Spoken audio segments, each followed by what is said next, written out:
two of young Hollywood's brightest stars come together for a rom-com that is kind of dark and also maybe funny.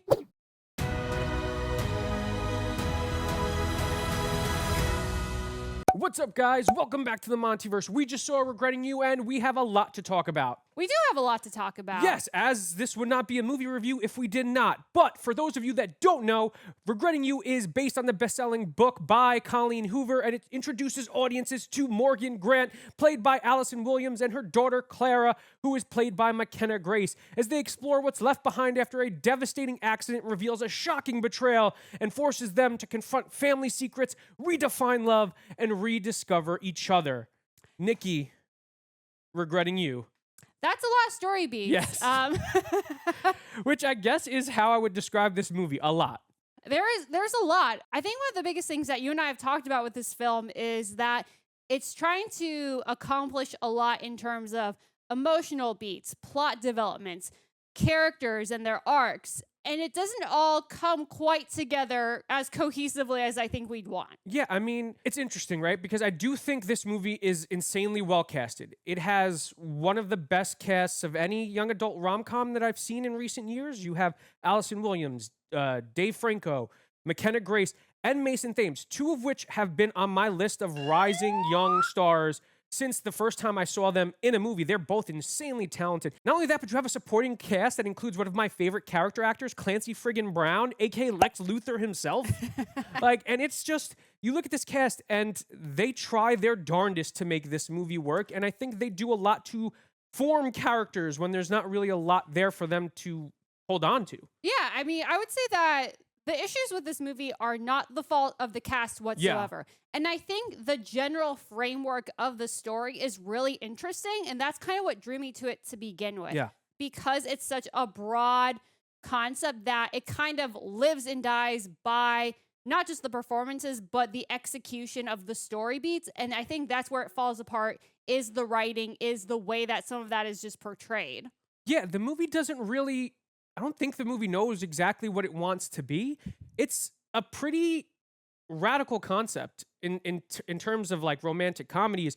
The problem is it wants to be a serious mother-daughter drama, but it's filled with romantic comedy tropes. And at the same time, it's not really a romantic comedy because it's filled with a lot of dark, dramatic moments. Exactly. And that's where I was going to say, I would counter that I feel like it does know what it wants to be, but it wants to be too many things and it doesn't fully execute any of them properly. I think what it wants to be is, I think it wants to have its kicking it too. It wants to have kind of like the darker aspects of the tragedy and play it more as like a straightforward family drama and simultaneously have the rom-com beats, but they never fully coalesce together because it feels so, they're like kind of competing against each other. Yeah, so it doesn't know what it wants to be. It's having an identity crisis. Exactly. It doesn't know which one it wants to be. It can't be both.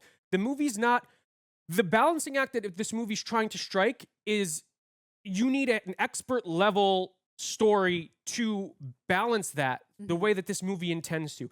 And it's just not there. Yeah, like for example, because there are a couple moments in the movie where it is going out of its way to try and be funny. And I think there are times where it succeeds. And then there are just also other moments where it seems unintentionally funny and we can't tell what they're trying to achieve in those moments. Yeah, and without getting too much into spoilers, the reason why we're saying this is because the movie juggles right off the bat, flashbacks, two relationships, introducing a blossoming young relationship, affair, death, trying to discover oneself and trying to redefine one's passion in life, trying to tell the story about a mother and daughter reconnecting, and also trying to, at the same time, tell a compelling love story between two young people. And that doesn't even go into detail with all the stuff that we're just told and never shown on top of all that. That's another huge issue with this movie. It does, in terms of the characters, this movie fails its characters because I think the movie wants you to believe that the four leads are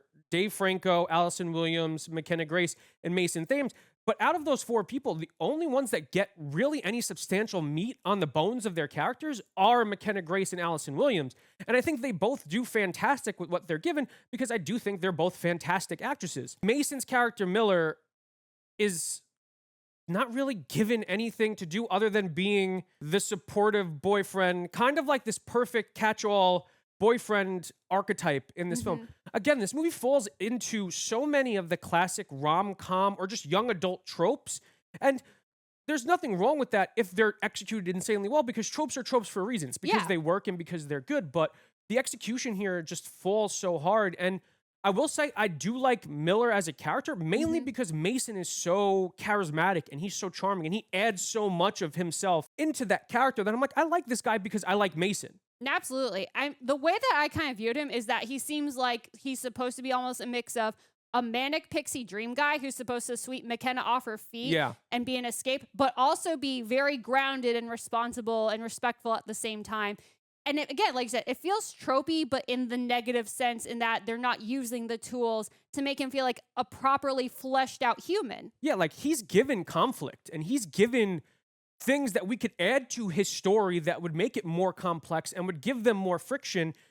And that just kind of gets swept under the rug and just used as a bookend almost to his introduction and end scene. Well, and that's the biggest problem, is that there's stuff that we are kind of just verbally told, but we never explore that with him. And the biggest victim of this is Dave Franco's character, Jonah, who we're told all of these interesting things that have happened to his character and why he's doing them, but we don't really get to see Dave Franco act any of that out. And then the things that we do see him do, honestly, don't put him in the best possible light. But then the things that we're supposed to like him for are stuff that we're just we're verbally told this rather than see it in action. I think McKenna Grace is really good in this movie.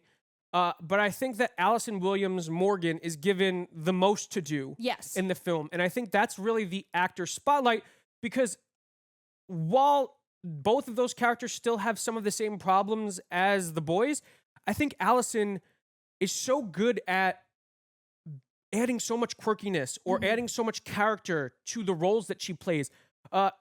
It's not more evident than in like the Megan movies, which I think she's pretty hilarious in. She's between Megan, the two Megans, and this, she's almost in like a subgenre of silly mom, like silly angry mom. And I kind of love what she's doing.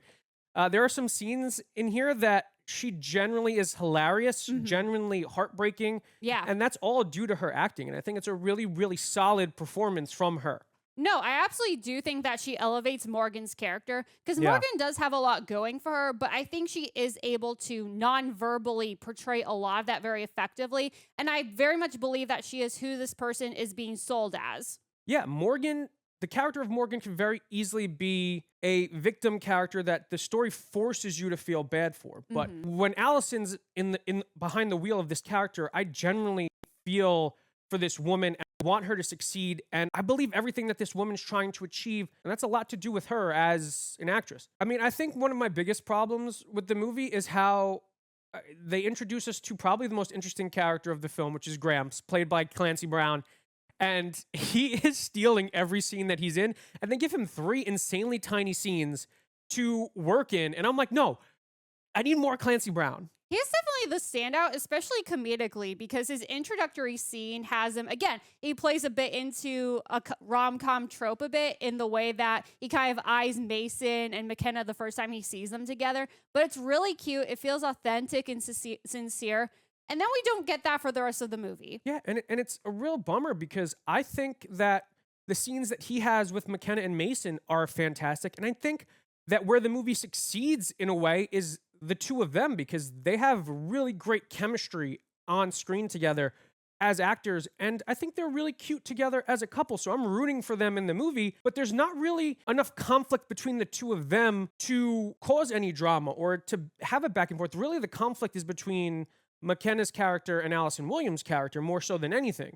Honestly, what I kind of just realized now is that while they're very sweet and endearing, a lot of the scenes between McKenna and Mason are actually pretty redundant to where they have kind of the same stereotypical issues that a lot of teenagers in these kind of films will experience: identity, what they're going to do in the future, and along those lines.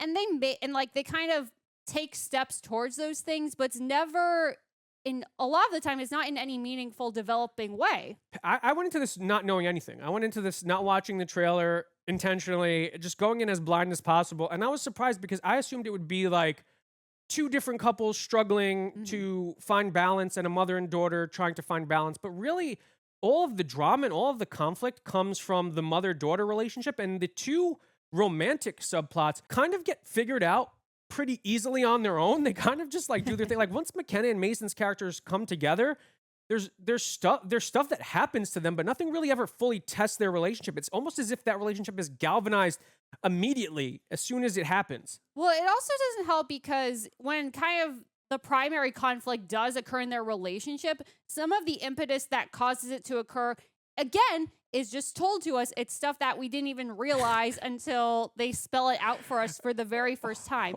So while the conflict itself is actually pretty reasonable, again, the execution, I think, is just pretty weak. But with that being said, Nikki, on a scale of 1 to 5 Jolly Ranchers, watermelon Jolly Ranchers, what do you rate Regretting You? There are some genuinely funny and heartbreaking moments, but I do think a lot of the execution falls flat. So I have to give it 2 out of 5 watermelon Jolly Ranchers. Yeah, I think the actors are fantastic. I think if you're dying to see this movie, see it for them. I think that they're really joyous to watch, and it's a lot of people that I enjoy watching, so definitely go see it. But at the same time, the story's sloppy, the dialogue is cringy at times, and nothing is really executed as well as it needs to be to make a story like this work. On that note, I'm giving Regretting You 2 out of 5 watermelon Jolly Ranchers. If you're really in desperate need of a date night movie, go see it. But beyond that, probably wait to watch it because there's a lot of better things out there right now. If you guys like this video, make sure to give it a huge thumbs up. If you're new to the channel, subscribe and hit the notification bell to stay updated on all of our latest content. If you want to check out our other movie reviews, click the link on the page. And until next time, guys, stay versed.